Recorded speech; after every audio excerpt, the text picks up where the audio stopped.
Hello, welcome to part 3. We just had a great talk in the interval there of things that probably the lawyers have to get involved in, but no, I'm joking. It's fascinating. You've got, before we move it on, you've got something as well. I've got another side of that, actually, because my ex-wife is Spanish. She went to Spain before Christmas. She came back. They were on her doorstep 3 or 4 times. Really? Yeah. So they were there. Yeah. She arrived. Early times, some months ago? She arrived. I picked her. I arranged for a car. I didn't actually pick her up, arranged for a car. And she drove back to Auckland. 2 hours later, they turned up on her doorstep, telling her what she could do and what she couldn't do. Wow, and then they turned up again. So I don't know.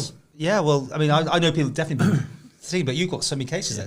But there's got to be consistency. Yeah. That's the reality. Oh, absolutely. You can't say I'll do some and then say we can be safe. It has to be consistent. And I come from a world is either you do or don't do. There's no try.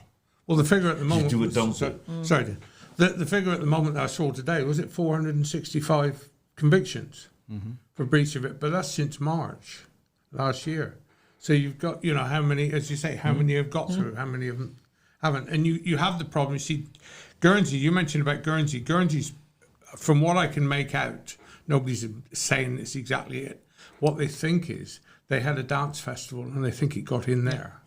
But that was actually from somebody that travelled and came in. Yeah, but that's like our New Year's Eve when everyone was in pubs. Somebody from across, because actually the woman, the judge, had been there for 14 days before because she came from across. Yeah. But all the others, but it got in there and it's hit an awful lot of children.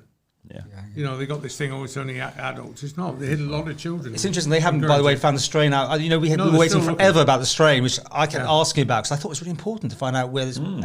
It was always, these are not the droids you're looking for. Keep moving, which annoys me intensely. Obi-Wan, But the Guernsey is still waiting for their information. But it's clearly important because most countries are doing 2 tests. They're doing a test on arrival, and the next thing they do is to test for what variant it is, so they can keep an eye on where to look next. Is there thousands of variants technically in the world? Thousands of variants, and this is why I'm so adamant about our stance about tracking symptoms, because the reality, and it's just like, let's look at the vaccine. There is an argument to say what percentage of the population is going to take the vaccine and what percentage will not, right? And based off of conspiracy or whatever, just outright fear, right? That's the scenario. So we live off of information. If you can give me the right information, I can make an informed answer. The problem we have is, and we looked at this, we now added vaccine tracking to our app. And the reality is, if today I'm okay, and you want to give me a vaccine, so therefore, if I have the ability to get the right information at that time, but if you give me a vaccine shot today, what would be great if I can track the symptom changes in my body from the time the vaccines entered my body. I can see my symptoms. I have a record of the symptoms, what's going on. If I'm getting information, I can calm myself. But the difference if you give me a vaccine and then tell me to wait 2 weeks and then see what happens and then take another one, what's happened between the time you gave it to me and now? I got no data, and neither do they. So therefore, we are advocating symptom tracking in between gives us that information in real time, not only to me personally, but to government sources that are also monitoring a community. That's when you can get real-time data, and that's what's missing in this whole process, real-time data in between. So also so annoying that we don't yet know how long these things will completely last because we haven't had that period of time, which must be frustrating. Because we'll look back on this, we'll know, well, in fact, you should have given the second dose at that point. Exactly. But everyone's, the UK's gone one way, the Isle of Man at the minute isn't going to go that way, but I can see them change their mind if it proves that it is more likely. Well, everybody seems to want to change their mind all the time. Remember the masks? Oh, no masks needed. Now, of course, masks. You just don't know. As you say, it's like the vaccine. The UK said, well, with this vaccine, it's 3 weeks. No, we can stretch that now. That'll be 12 weeks.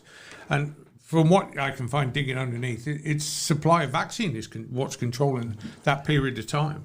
That's and correct. are you wasting your time? Yeah, but at least that... or are you wasting your first vaccine? The dashboard seems to be good. On that Isle of Man government site now, we've got updated data that... No, it's... I'm not saying... No, you are. You're about to say... No, I'm not saying a single thing. Well, you are. So that's something... What? Actually, it's a shame you can't have something that's simple. I was thinking coming down here, I don't. You probably won't remember it either, but I had the smallpox vaccine when I was little. I can't remember whether we had a batch of it or whatever it was in England where I was born. And all you got a scratch on there, and you came back a week later, and if it was a lump, you had a problem. If it wasn't, it wasn't. And that's all it was. And that's very much what you're saying, the simple thing. Yeah. Just, but nobody's, but you see, seeing the end of it, and you're on about an app to come in.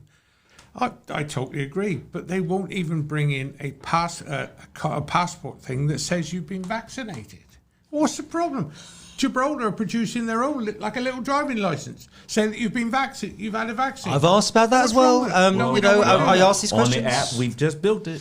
Exactly, yeah. My view is we could be the first island to trial a system that not only will track symptoms on each individual citizen, so that you can find out where hotspots are. You can then deal with mental health. Because a real quick example, when I came back, I think I was on the 16th day, and I had the fright of my life because about 12:30 in the morning, I woke up and I couldn't stop coughing. Now here's the mental process, even for me, knowing all that I know. When I started coughing, I sat up in bed and it was, and I thought it was something caught. I coughed for 5 minutes. Instantly, mentally, what happened to me is, I just heard that after 14 days, you can develop it. Now, there's no evidence to that, really, but I heard it. So all of a sudden, I'm thinking, do I have COVID? And it was getting worse. Now, what's going on? I just came from my brother's. I just traveled through all that. Mentally, I was going into a spiral. The only thing that stopped me was I went to my own app and put in the details. You were getting psychosomatic, I was, because I kept sitting there thinking, the cough. Yeah. It was just one element. But because of all of the conspiracies, the news, and remember, I just came from the States where every second you're bombarded with news. But what happened, I was coughing. But I tell you what, when I put my details, I took my temperature and I put that I had a cough and I came from the US, the app told me we have 4 categories. I went from green, which means I had no symptoms, to yellow, which says there's been a shift in the AI, artificial intelligence, has recognized something's different. As soon as I saw the yellow, I knew I had a problem with coughing. I went to sleep. I woke up in the morning. I had no cough. I went back to my app. I put in the same details. I traveled to the U.S. within the last 14 days, but the cough is now gone. The app put me back into green safe zone. Right. And the mental part was I was relieved because all of a sudden I knew I did not have COVID. Just that one episode frightened even for me. So that's the thing. Make sure you put in you were coughing earlier in your app. No, that wasn't that. That was just because I choked on the water and I was trying to hide from everybody.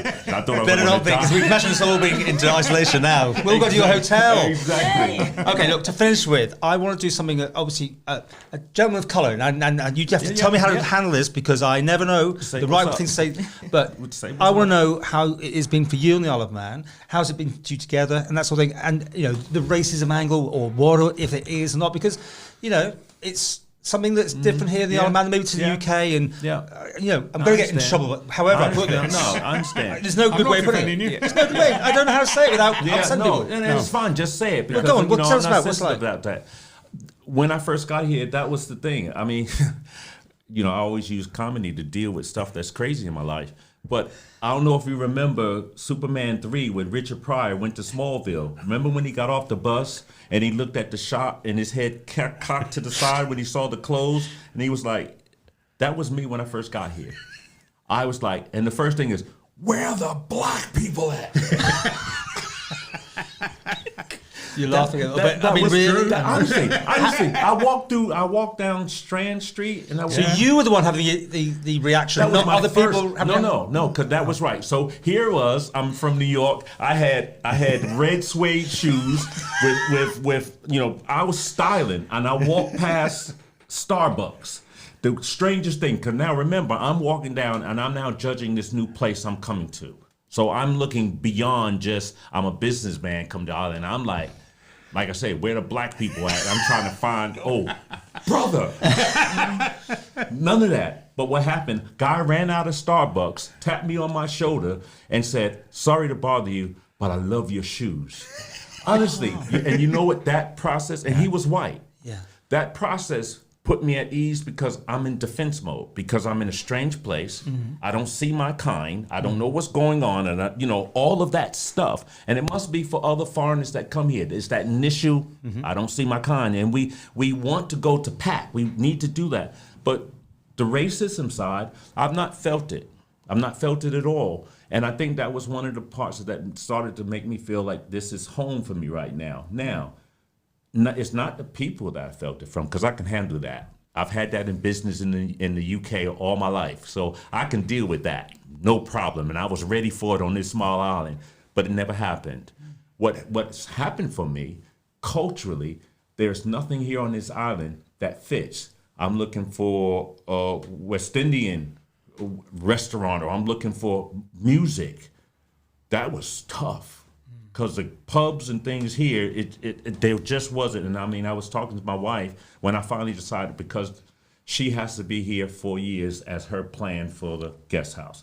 Where I was, remember I said 3 years and me gone. Yes. Right? So I had to look at her as to say, she's been behind me in my struggles in building the business.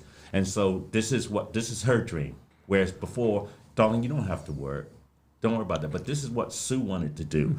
But what happened when the commitment for a further 4 years on the island, I said, you know what, I will do that. So now my mentality is, I'm here now. This is home. So let me find out more. And this is why I'm doing your show. You're going to have a fan club after this anyway. Well, anyway. Ed, you had a foreign wife, you said. What was like? Any reactions in the days then? Yeah, well, as I say, Maria was Spanish. She barely spoke English when she first came here. She worked at the Symptom. Mm-hmm. But then, you see, the big hotels then were bringing in. They had Chris Robertshaw brought in the Spanish. Before that, it was the Swedish, which he wished he'd never done. He'd never met such bossy women in all his life, he said to me. And I can't remember the ones before that, and we had another bunch before that. And then, of course, before that, it was the Irish. We did also have the Indian lot at one stage when we had the school, didn't we? Yeah, It seems we get these sort of big chunks. Like now you get the e-gaming you mentioned earlier. You get then. I think groups do stay together, don't they? Very much. Yeah. They feel that thing. It's hive mentality. Yeah. You draw it to your, and it's just about establishing a base. It's But discrimination here, I've noticed you get it when you first come here anyway. Yeah. Because you call it over there or call it the mainland, and you get all that sort of thing and all that thrown at you, and you get used to it, and eventually it irritates you when people do it. But there was one MHK said to me not so long ago, there's no racism in this island at all. And I thought, no, you're not right, because I know. And you talk the biggest problem, there's no doubt about it, is the Muslim, as far as the people are concerned. I don't know why. I can't see why. You mean the way that they'll have the burqa on, that sort of thing? And all that sort of thing. And My mother's 97, and my mother said, well, nobody's coming to my house with her face covered up. And she lives in England. So she's always said, but that is still, has drifted away from the youngsters in England, but it is here, deep within. There's no doubt about that. And I remember the row with the planning permission for a mosque. God, you think you'd ask for building a nuclear power station in the middle of the But I think youngsters, especially school age now, it's very much more. Well, you go to primary schools, kids don't take a blind bit of notice. No. They're colourblind in that sense. Oh yeah, they are absolutely. Yeah. And I'm not saying it just because Dion's here. I hate racism totally. It really irritates the hell out of me. Yeah. Okay, well, Sue, you've been nodding a lot on this thing. How's this all work out? Do you get people who give you a second look, or? I don't even register it, and if somebody did have a problem, that's their problem. It's not my problem. I haven't got a problem. And I think if you're quite a confident person, or if they think, crikey, if I say something, that person's going to thump me, so they're not going to. So perhaps we give off that. We might give that off. You're the only thug in this family. So perhaps this is why we don't feel it, because we're quite outspoken, and if somebody did say something, we won't we're not shrinking violets. But I think there are people, and I have a friend whose child has had it at school, and he was quite shocked. And it's kids only repeat what the parents say, because what the little boy was called was come from an adult through a child. So there is, and there always will be elements of it. And also, people will say things like, oh, you're black so-and-so and what have you. They're not, when they're mad, or if they're having an argument with somebody, just the same as if somebody was overweight, they call them you fat so and so, or if they're a lot of it is that. But there is obviously racism, and there's a lot of racism towards English people. I've been in a shop when there's been a guy in there saying, "You bloody English," coming over here, and quite mad, quite wound up, and there is a lot of that. And I think that is also because I remember I got stopped in the street. I think it was the local paper. And they had been asking people on the streets, what do you think about foreigners coming to the Isle of Man? That was the subject matter at that time.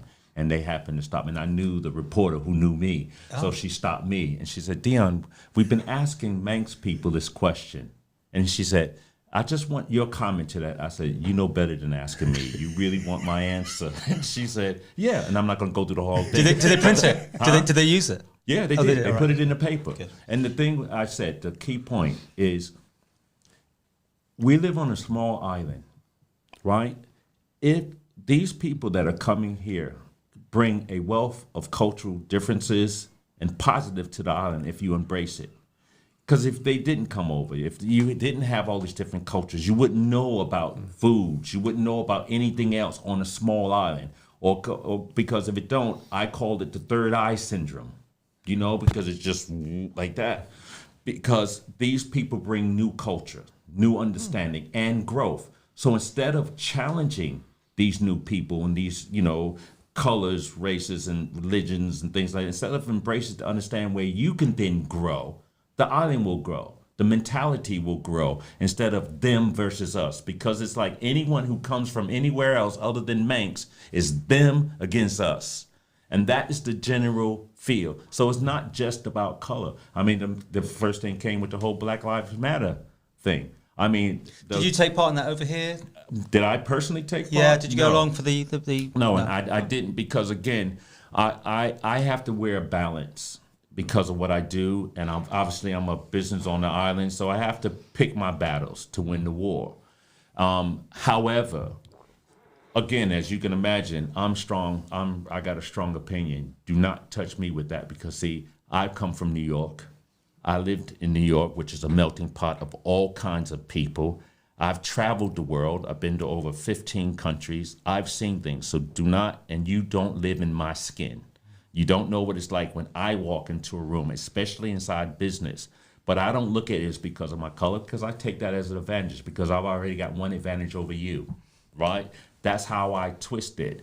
But at the end of the day, people misunderstood what Black Lives Matter was about. It wasn't saying that I'm better than you. It says recognizing that my life also matters. Because when you now look at the U.S. and you look at the news, because remember, people aren't traveling. They're stuck in their homes, and all they got is TV. Yeah. Consumption of news. People are now seeing what's happened in America. Okay, just to wrap this up, though, is it more or less racist here? Is it... Can you even measure it?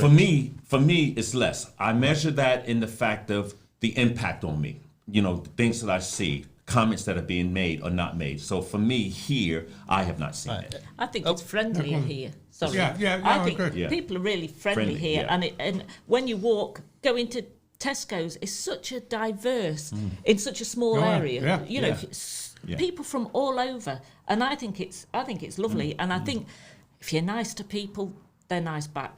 That's 99% of the time. That's it's a great way to leave it. But people they are really nice here. We've had an amazing talk. Thank you so much. I hope everyone had their say. We probably could have gone for hours more. I'm putting you in touch with Chris at Manx Radio because you should be doing a radio show. Because can you imagine? Because I got a deep voice. Oh, it's just one of those voices you love. And congratulations on just what you're doing, and let's hope maybe from this it comes out. Ed, as always, you're there, you're chipping away, you're making sure those MHKs are listening to you. And follow the rest of the world. Sue, if you don't have a full house, your hotel, nothing's just. It sounds fantastic. It does sound absolutely amazing. And do come back. We'll have to do some other time. Be my pleasure. That's our weekend date. If you have any comments about this, you've got ideas or guests you might or yourself interested, please get in touch. We always like a diverse panel and hearing views from all sorts here on the Isle of Man. Thanks for joining us. Bye.